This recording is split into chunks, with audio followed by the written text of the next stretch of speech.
Good to see you. Good to see you. All right. I'd love to tell you we had a good excuse for being a couple minutes late, but Dorothy was talking. Yes, I will. I told him I'm naming it and claiming it. So let's go. We'll call to order the work session for the Marl City Council, February 11, 2025. Got the agenda before you, approval of the regular minutes and the work session minutes, and I'm sorry, we forgot a person. I looked over there and I thought I saw people, but I'm missing a chair, so she runs a little behind. She's running a little behind, yes. No, that's fine, we'll wait. I mean, you're gonna see pretty quick, right? So the big thing tonight basically is the homestead exemption for those who wanted to see a very boring program. And there's a lot of stuff out there on that. We will amend the agenda and have an executive session related to a piece of property we're working on. So we'll do that. And then, y'all were nice enough to come as the weather drops, so we'll listen to all your stories. If you want to make up a couple, that's good, because they might be better than what we have. And so we'll just give her a couple minutes.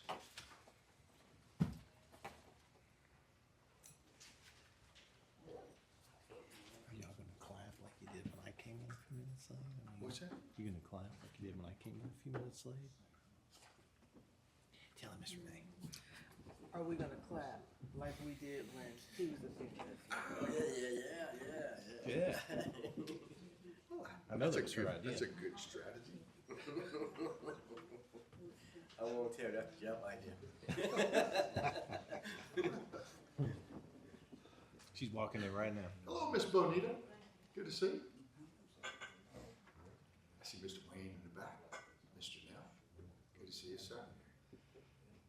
I know, Miss Chrissy. I see you. How are things on your street, Terry? Things going on? Oh, man, that's good. That's good. Y'all come see me sometime. We will. Would you like us to bring anything? Yeah, come on down. Yeah. Good to see you, Miss Wynn.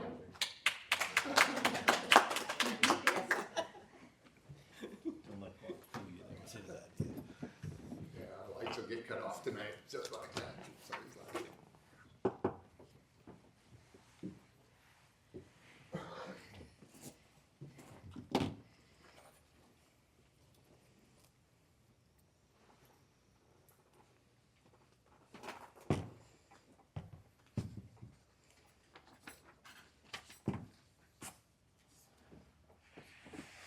and Miss Wynn's agreed to do the PowerPoint presentation because she was a little bit late. Okay. All right. Adoption of the January 28th regular meeting minutes and work session minutes. Does anybody have any questions, comments, concerns? Hearing none. We've got the first of actually several, because the opt-out for the homestead exemption, and a number of cities are opting out, including Clayton County. And all it takes is one of the entities to opt out, and it pretty much ends. But we're still going to go through the process anyway, answer any questions anybody might have. I believe, are you going to do the presentation as well as the public hearing later, or how do you want to do it? 7 o'clock, yes. You want to wait till 7? Okay. So you'll do it all at one time? Yes, sir. All right. Hey, John, you just said something about opting out. What did you say? Several cities and Clayton County are going through the process to opt out. There's an opt-out process. Doesn't matter what somebody else does, but if any one city or the county itself opts out, it's out, right? So any one of you can do it. Okay, because that's what I heard, but that It is. didn't sound like what you said. I rarely remember exactly what I said word for word, so I could have gotten it wrong the first time. But that's that. And so the first public hearing is at 7? We have a motion for an executive session too. Yeah, we'll do that in the regular section, so we'll add it. You want to do the work session on the section? We can do it now, knock it out. You gonna take long? No? Okay. Why don't we do this? Why don't we, you want to add it to the work session agenda? Yes, sir. All right. Ken. Well, we have legal counsel in the audience tonight, and we have at least one item in executive session, and just try to use the time wisely. Do I hear a motion to add the executive session to the work session? So moved. Do I hear a second? Second. All those in favor say aye. Ms. Thain? Aye. Mr. Qua? Aye. Ms. Dean? Aye. And Ms. Winfrey? Aye. Okay, there's your motion. Do I hear a motion to go into executive session? So moved. There's a motion. There's a second. Motion properly seconded. All those in favor say aye. Ms. Thain? Aye. Mr. Qua? Aye. Ms. Dean? And Ms. Winfrey? Aye. Try to use our time wisely. We'll be back at 7. The fact is, he just wanted six. For my daddy, it was like 17,000 a day. A month. I paid 2,200 of his delta and his insurance. So that was his portion when Medicare takes over. Some of those programs you can't answer. No, you can't, period. You can't have more than $2,000, and you can have one property and one car. That's everybody. That might be, you gotta look at it in totality. Nice dude.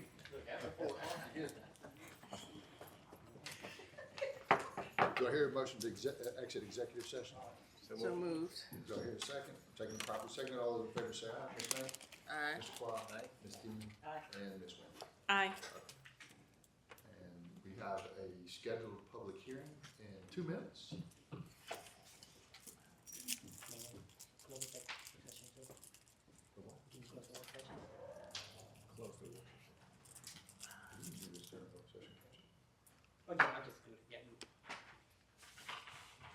Mr. Beck, Yes, sir. dazzle us.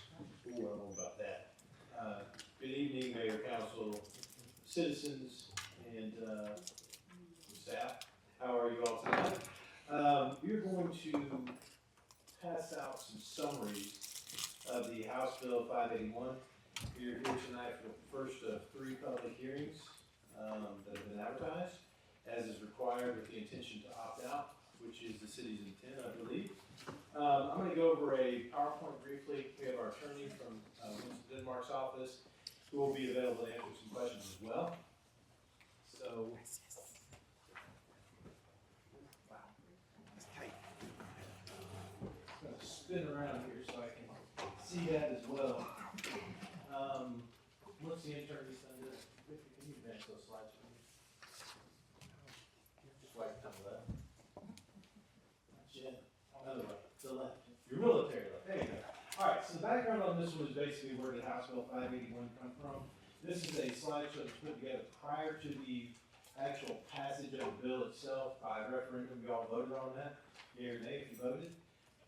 So it's a little dated, but it's the best information we have to date. So it's going to have some information maybe a little old, but it gives you a pretty good summary on it. It's a dense PowerPoint. So we're going to fly through it pretty quick. If you have questions, if you got to ask them during the middle of the presentation, go ahead, but I will be answering some at the end of it as well. So the background where this came from in 2024, the legislatures wanted to address the concerns of rising property values. Property value assessments come from the tax assessor, not the tax commissioner. So they decided to split up two different views and 2 different approaches.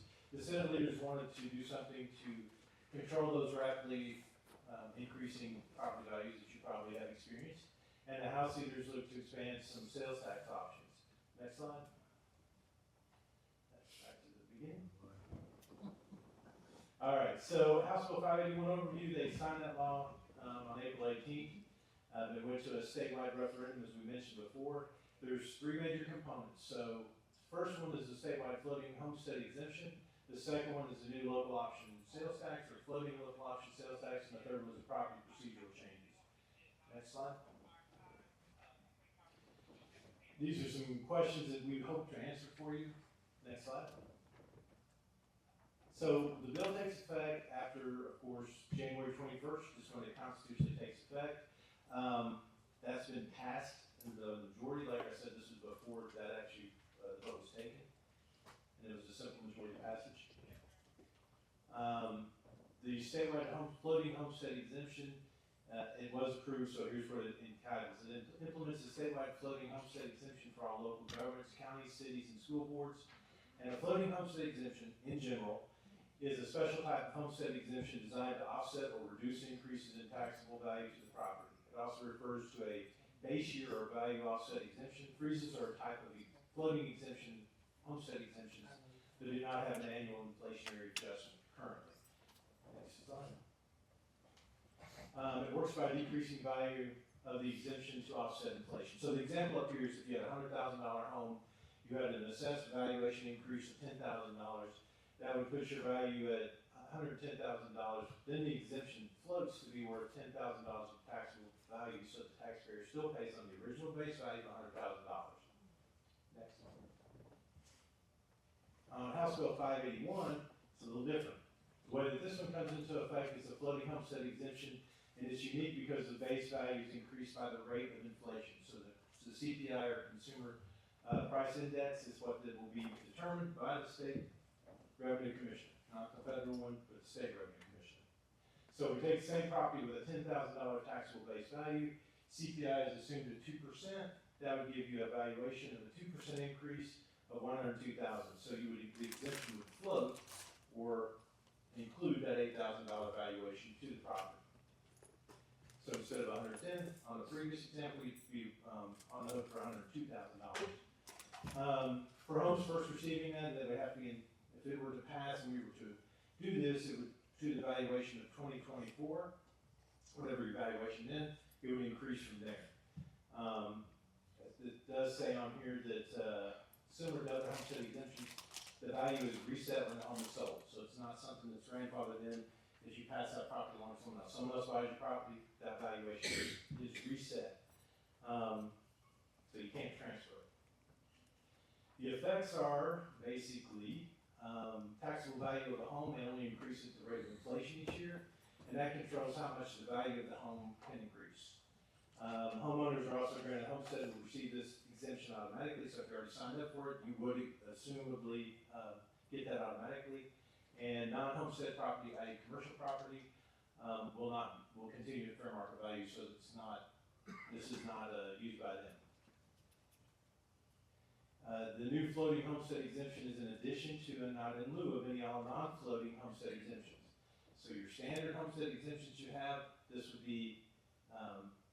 not be in addition to.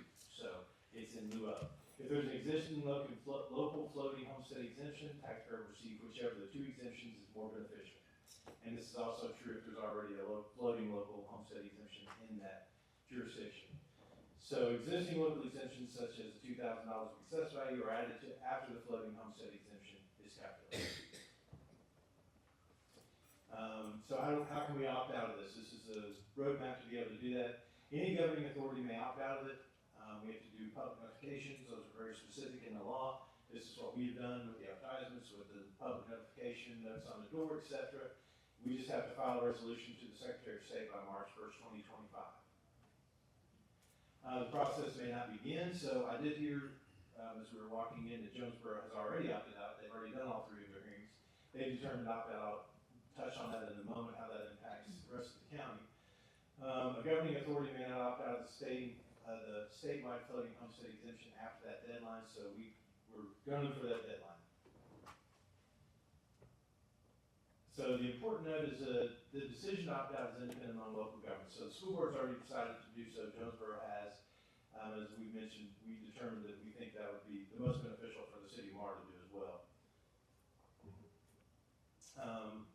Is the decision to opt out or stay in permanent? The answer to that question is yes.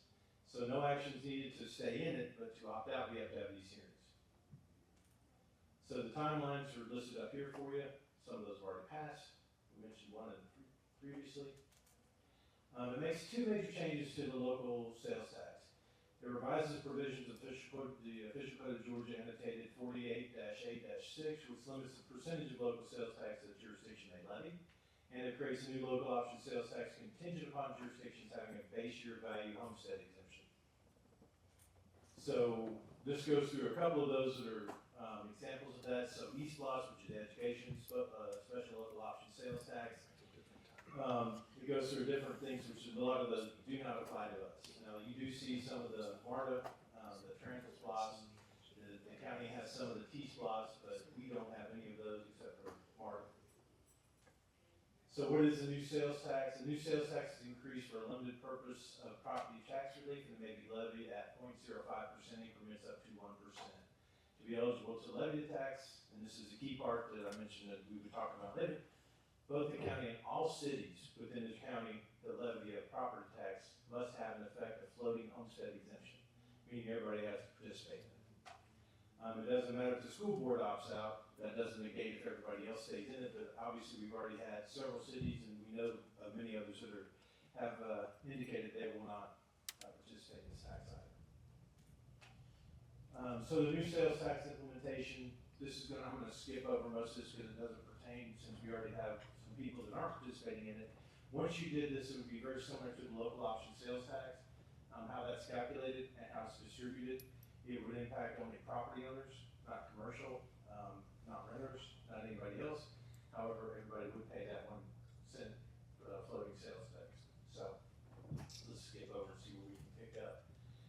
It would have to also be approved by a local referendum, so there would have to be a vote. If everybody in the county did this, we'd have another vote. We'd have to approve that floating local option sales tax. It would have to specify the portion of proceeds the city not in the IJ, because it has to have an intergovernmental agreement with everybody in the county, including all the municipalities, just like the local option sales tax, minus the municipal provisions on it. Most cities, this is something that we don't have. We don't have a municipal option sales tax. We'll skip over that. How's the new tax collected and distributed? Collection of tax would begin, if we were to do this, next calendar year. And it would be the Department of Revenue would send the money to the counties, and the county would then distribute the funds to the municipalities and the rest of the county in accordance with their intergovernmental agreement. So that tax, if it were to go into effect, could run up to 5 years.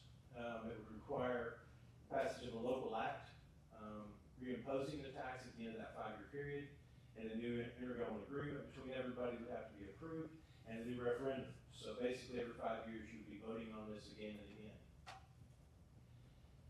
How they would be used, they're used exclusively for property tax relief. So keeping in mind, we have a mix of folks here in this community that some rent, some own.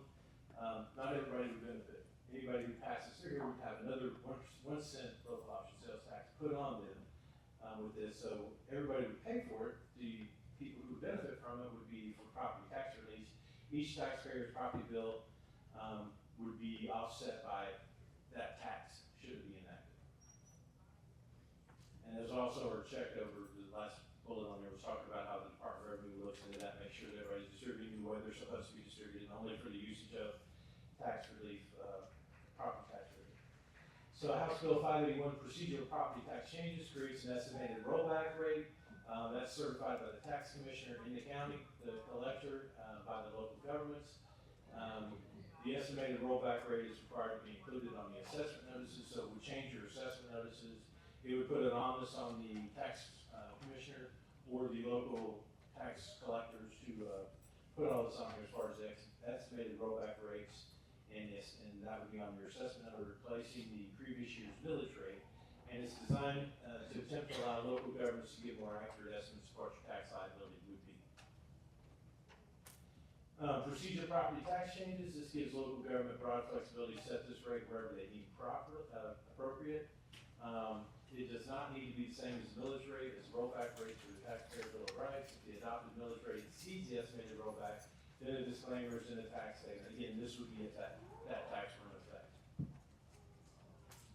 And the removal of remove the provision that sales price is the minimum allowable fair market value in the next taxable year. It also caused the Department of Audits and Accounts, or DOAA, to change their sales ratio study methodology when it passed in 2010, and it also allows the Board of Assessors to appeal the sales ratio study directly instead of requiring local governments to appeal on their behalf.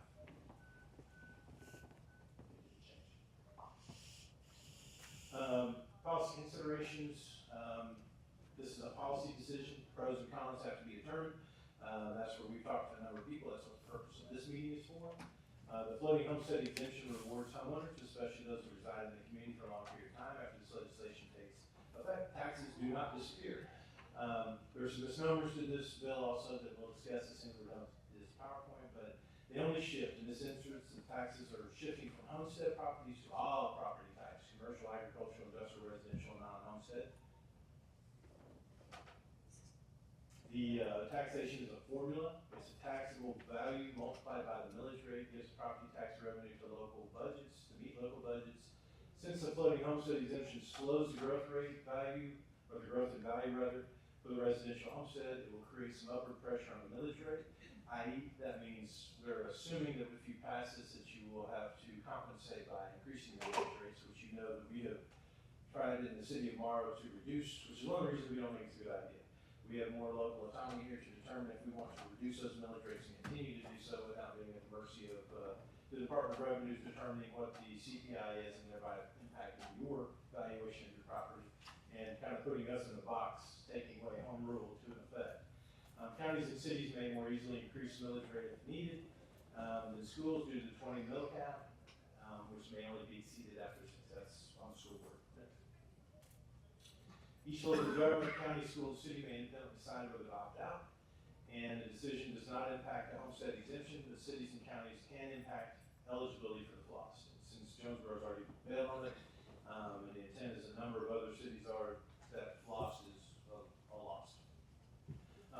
The General Assembly, and it says talking about nothing precludes your local delegation to the General Assembly from passing a local act, putting a local floating homestead. So if we were not participating in this, we could still ask our local delegation at the Capitol to put a floating local option sales tax if we wanted to revisit this issue. I think we discussed in a minute why we feel like we have more control with the millage rate than anything else. And if the local government decides to opt out, it may be best practice to explain this decision to the public. We are to explain that to you tonight. Many local jurisdictions, and this is one we're going to skip over because we do not have a floating homestead exemption. Let's see if this one applies. So this is something that if we were to do this, a decision to opt out of floating homestead exemption is independent. Instituting a new sales tax requires collaboration between counties and the county and the cities. They'll have to levy it. They would have to do the same thing if we were to do that.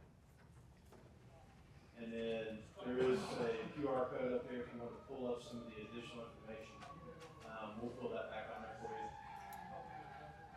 And you can go back to it. Okay, I'll stop there. On the summaries that you were handed out, it goes through some pretty simple stuff as well to kind of give you an example of it. The pros of House Bill 581 and the cons of House Bill 581. Essentially, I think as I suggested, that's the reason that the mayor and council, to my belief, is, and to my recommendation is we opt out of this. We have more autonomy and control and ability to lower taxes without being at the mercy of being stuck in this every 5 years having to redo it. And it doesn't really have the impact here. About 22% of our tax base comes from residential, so it's not going to have a big impact on us. But at this point in time, Mayor and Council, would you like to add to that? I would. Good evening. All right, first, this is a terrible piece of legislation. It is. It's not the first terrible piece of legislation that's been passed, and it probably won't be the last. One good point of it is it requires the local, elected bodies, whether it's city, school boards, or otherwise, to be forced to deal with upset taxpayers. The reason the values of your house and everything up is inflation, right? The cost of inflation went up. And for the most part, if you owned a home, it used to be you got that 30-year mortgage, and the price stayed pretty stable. But there was two factors in that, right? Principal, interest, taxes, and insurance. So the first two stayed, but your taxes went up, and your insurance went up. So when they turned around at the end of the year, your home note went up, and in some cases dramatically. It used to be that taxes and insurance on your total loan might have been, a couple $1,000 a year. Now in some cases it's equatable to the note that you're paying. It could be 50% taxes and insurance, and it could be 50% principal and interest. And you have some upset people, and they have a right to be upset. However, when you're looking at, what is our role? Our role is to protect everybody in the community, whether you rent the home or you own the home, you own the business, or not. And in this particular case, as Mr. Baker defined, it really is just transferring from one person to the other, right? Unlike your original local option sales tax where everybody pays, everybody benefits. Even in that discussion, Morrow still comes out pretty shortchanged. Right? But we took that into consideration a while back. You have a homestead exemption of a fair market value of $200,000 in this city. So if you have a home and you live there, that first $200,000 you pay a zero, not a dime. Doesn't matter whether you live in a condominium, doesn't matter if you live in a house, doesn't matter if it's a big house or a small house. Yeah. So we've passed that legislation and updated it recently, a couple years ago. Every one of these legislative bodies should have seen it coming. Right? It wasn't hard. Price of lettuce went up a lot. House next door, it made you feel better when it sold for $300,000 till you got your tax bill and they said yours was worth $300,000 too, and you're not real sure about that. Right? Where in the old days your taxes went up and you weren't 100% sure you could get the value for that. So you have that.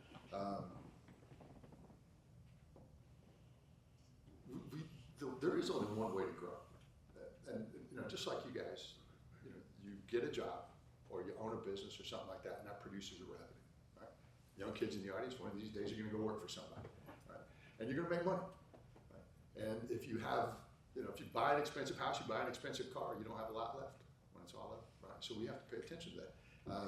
But a city makes money a couple of different ways, right? What if your community did not diversify its tax base?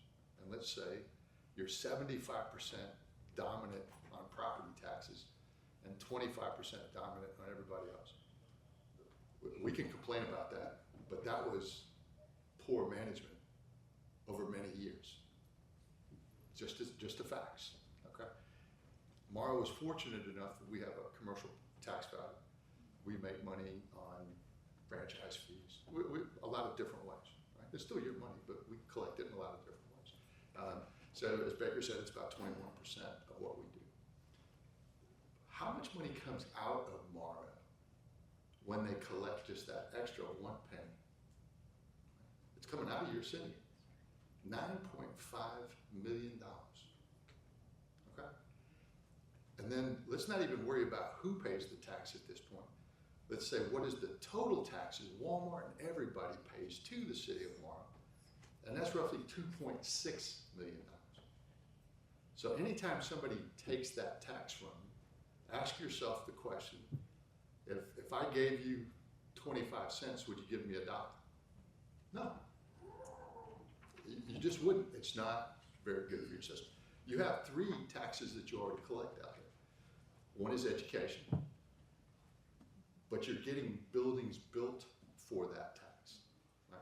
Not just our school, your school. You can see those values. Maybe they don't build a new school in your neighborhood every day, but eventually it comes full circle. It comes around. So that's going for buildings and building construction. Right? Then you have the original homestead exemption, right? The local option sales tax, as we know, and that basically says it's collected by everybody and it's spent on everybody. But that's not exactly true, right? It's true in technical points. So when you break that one down for local option sales tax, one more time, Morrow gets absolutely ripped. And the formula behind this is the same, right, on page 58 or whatever it is. And the theory there is, let's do some easy math, so don't hold me to the exact numbers. We collect 1 penny total. Clayton County gets 75% of it. The cities get the other 25%. Then the cities decide, 7 cities in this county, how much of that 25% do each of those city entities get? Right? But each one of the cities is not the same. So unless you're the county seat, or you have 9,000 people, which this city does not, it has a daytime population of 50,000, but it has a sleeping population of 8,000, then you're relegated to getting your percentage of the municipal population, which is why the city gets 2.6 million, which means you already fund them $7.5 million. How many times could you do that? Anytime you have other options, well, you could go to, say, Riverdale. Are you shopping in Morrow? You're probably going down to the Fayetteville Pavilion. You can live in Spivey. probably not shopping here, you're going down to Eagles Landing.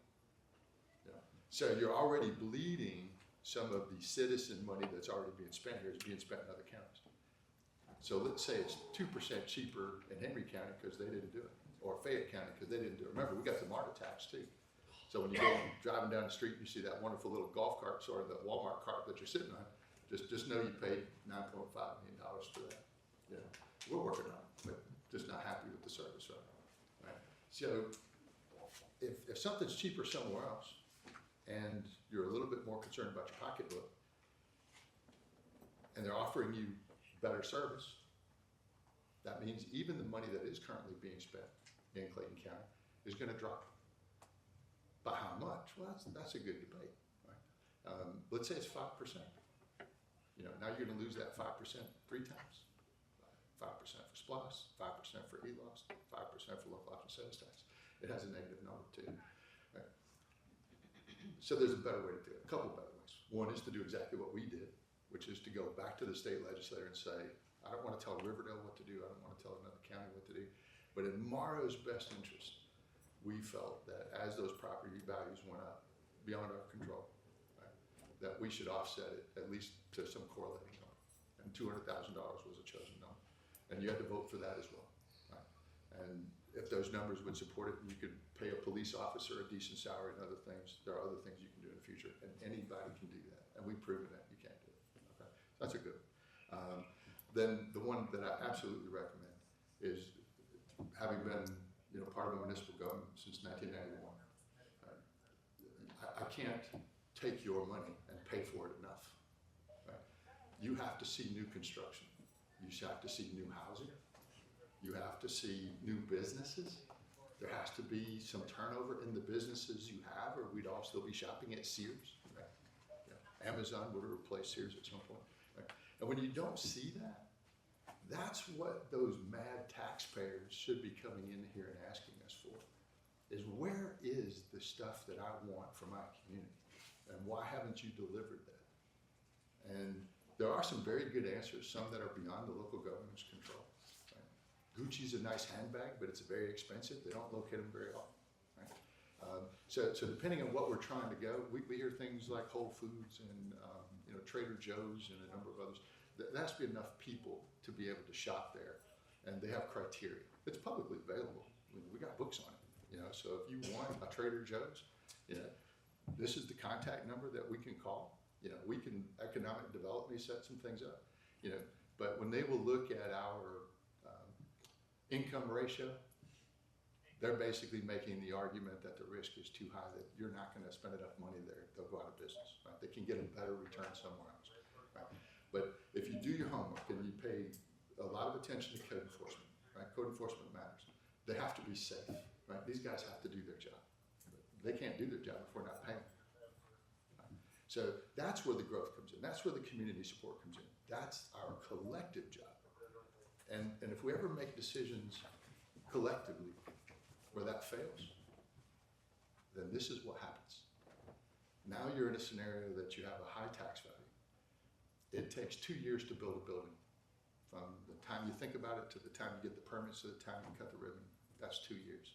So if we were in Clayton County's position today, and I've got mad taxpayers out here, are you gonna just tell them that I'll see you in 2 years? You're not gonna be very happy. Right? But that was the mistakes of the past, regardless of who's up here to make those decisions. There are a couple people who should do this. I can easily see how an individual homeowner who's looking out for themselves and just says, look, it's not my job to look out for you, it's my job to look out for me. And I want every dollar that I can get back in my pocket. I would understand that, whether I agree with it or not. I understand where you're coming from. And you would have that right. But as a body, we have to look at everybody and to say, that is good for you, but it's terrible for you. And there are better ways to do it.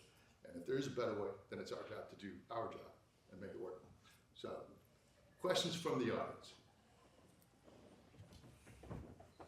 If I could just make 3 more points real quick. For the mayor brought up a good point. The insurance, out of our control. Everybody feels that. You feel it on your home insurance, you feel it on your auto insurance. And it's because there's a judicial listing that goes out. believe it's the judicial review, and they award states the legal hellos. And unfortunately, Georgia's been in the top 3 for the past 5 years. So to become the #1 state for business, we cannot maintain that. There's a tort reform legislation that's out there. I would encourage everyone to look at that because it puts money back in more pockets. And it doesn't penalize anybody, it makes common sense judgments on that. Opting out of this does not affect any homestead exemption that you currently have. And that's a misnomer I hear a lot of questions about. It doesn't affect any of them, they all stay in place. And we do have a $200,000 home, probably the best thing for us to do by opting out of this. Questions? Ask some tough ones. Baker knows all the tough ones. I'll take the easy ones. Anybody? Don't feel shy. Miss Christie. Okay, there's 7 cities in Clayton County. Only 6 are eligible because one already has a floating local option Right. sales tax. Well, Jonesboro, we know, is already opted out. Yes. We're going to, Lake City probably is going to, They're in the process, yeah. and, Board of Education. I'm sorry. Yes, they Board of did. Education is Oh, well, opting yes. out. Forest Park is, Forest Park? Okay. What about Riverdale and Lovejoy? I mean, are y'all talking to each other, the mayor Well, is saying? we did, but once you know one person is gonna do it, then you know the law fails. Does that make sense? You know, so all we're doing behind the scenes is going, I don't wanna tell Riverdale how to do their business, I don't wanna tell Forest Park how to do their business. They know what we're doing, and so at that point, I think you're fine. So if everybody didn't opt out, It doesn't, if just one opts out, it's over, right? and that's We already, did all you know, meetings. So 4 y'all of the been 7. talking to each other, mayor, you know? We did in November. We all sat down and talked, and we had a meeting, we went over the information we had at the time. But it's a prerogative of each individual county and the county itself and all the cities in it. At this point, it's a moot point, because the majority So of we them still are. lose. Who lose? We will if everybody doesn't opt out. No, if one opts out, it's over. And that's That's already our happened. option. So technically, if Jonesboro passed theirs, which I thought they did, then it's already over. What we're doing is, we want to give our citizens a fair opportunity to have, you know, fair requests. That's reasonable, right? There are many reasons for you to be mad about your county taxes. Right? Well, you know, let's listen to it. We might learn something. What I can assure you is we're being taken to the cleaners. That's a fact, okay? If you ever get 9,000 citizens, which will happen sometime between now and 2030, right? Because that's your next census date. Then you're not at the kids' table anymore, right? And you could slide up there and go, I'm due about $9.5 million. Maybe you negotiate for something a little bit less, but the point being is, you don't get treated like they're treating you today. And the only reason they're treating you like they are today is because they can. So it's nice to say, you're gonna look out for me when I can't really help myself. I'm proving it's not true. I'd love it if they did something with the tax value that added value to the rest of this county, so at least you could go over there and go, they got some really nice stuff over there. You paid for it, but they got it. Eventually, we'll fix that. You know, publicly, I'm not supposed to go over there and say, but I don't see any nice stuff over there. So. Other comments? Nobody? I think everybody Comments for the still council? confused. Council guy? Any fun stuff? I was hoping we'd at least have somebody who wanted to, you know, it'd be good debate. It'd be fun to watch. Maybe not for everybody. Anyway, we'll call that public hearing. Remember, we got 2 more, so if you change your mind, you know, next week and then the following week, take some good notes. We'll try it again. Maybe we'll condense that by the 3rd one, so we don't have to listen to it the whole time. All right. I'm gonna call the public hearing closed, and we will call the February 11, 2025 regular meeting of the Morrow City Council to order. If you will stand for the Pledge of Allegiance, followed by the moment of silence.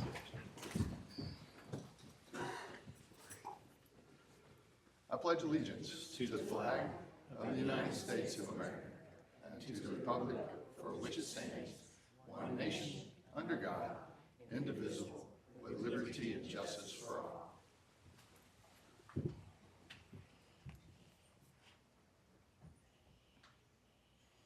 Please be seated.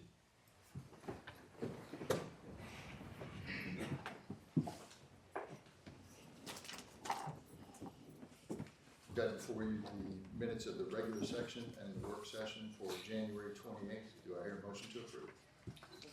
Motion, do I hear a second? Second. Motion properly seconded. All those in favor say aye. Ms. May? Aye. Mr. Quah? Aye. Ms. Dean? Aye. And Ms. Wynn? Aye. Passes. Pretty much have already done our public hearing. That was fast, wasn't it? Pretty quick. Comments from the audience?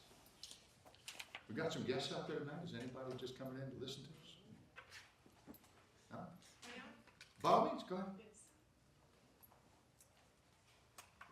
My name is Natalie Ringer, and I'm CEO of the Ringer Center of Excellence. We're a nonprofit organization, and we are members of the Clayton County Chamber.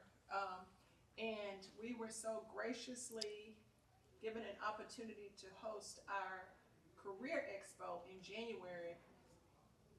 Jeff Baker and the city of Morrow. So I just wanted to, it was incredible. We had it at the Morrow Center, incredible. We had over 25 employers. We had over 300 job seekers. They were matched, they got interviews, and it was phenomenal. So I just want to take an opportunity to present you all with this certificate of appreciation. Nobody's ever done this before. So we just want to recognize you for just allowing us to partner with you and give us an opportunity to help the overall community.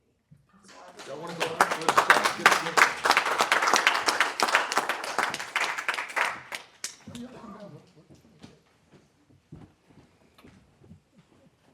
Make the meeting last a little longer. And if I can invite Felicia. Now No. I'll tell you where to go. Felicia was one of our coordinators. We up got here. good cameras right there. She'll get you a good photo. No, come on.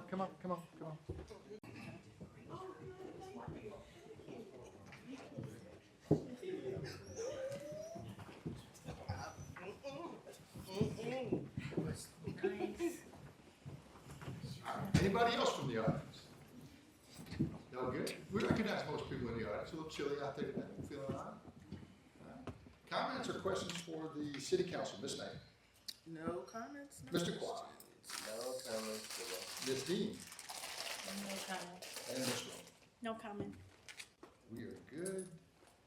The question I have. Just make sure I'm right. Okay, good. Right, yeah. No, we won't. It's not a question, it's just a comment. Just remember the city has Black History Month event on the 22nd and 23rd, and we won't have a council meeting between now and then. It's basically, I think I said it was a festival last time, but it's basically a renaissance, and it's black art and film. Got some great films from the local community, mostly amateur films from kids and Clayton State University, and you'll want to see those. And we'll turn the bar into a theater. So looking forward to that. And no other questions, comments? We'll call it a day. Thank you.